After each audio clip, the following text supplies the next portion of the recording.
జపించండి. ఆషాఢ పూర్ణిమ రోజున స్నానమాచరించేటప్పుడు గంగే చ యమునే చైవ గోదావరి సరస్వతి నర్మదే సింధు కావేరి జలేస్మిన్ సన్నిధిం కురు. ఈ మంత్రాన్ని జపించండి.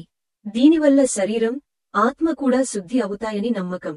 పూర్ణిమ రోజున సత్యనారాయణ పూజ చేసుకోవడం మంచిది.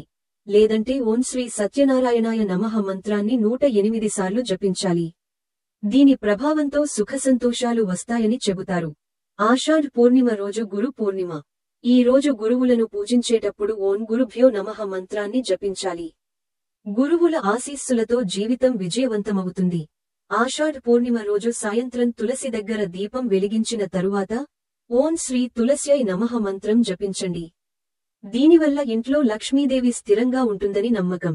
ఆషాఢ పూర్ణిమ రాత్రి చంద్రోదయ సమయంలో చంద్రునికి అర్ఘ్యం సమర్పించండి. ఓం శ్రాం శ్రీం శ్రౌం సహ చంద్రమసే నమః మంత్రం జపించండి. దీనివల్ల మానసిక శాంతి, ఒత్తిడి నుంచి విముక్తి లభిస్తుందని నమ్మకం. పూర్ణిమ రోజున లక్ష్మీదేవిని పూజించేటప్పుడు ఓం శ్రీ మహాలక్ష్మ్యై చ విద్మహే విష్ణు పత్న్యై చ ధీమహి తన్నో లక్ష్మీ ప్రచోదయాత్ ఓం మంత్రాన్ని జపించాలి. ఈ ప్రభావంతో దారిద్ర్యం తొలగిపోతుంది.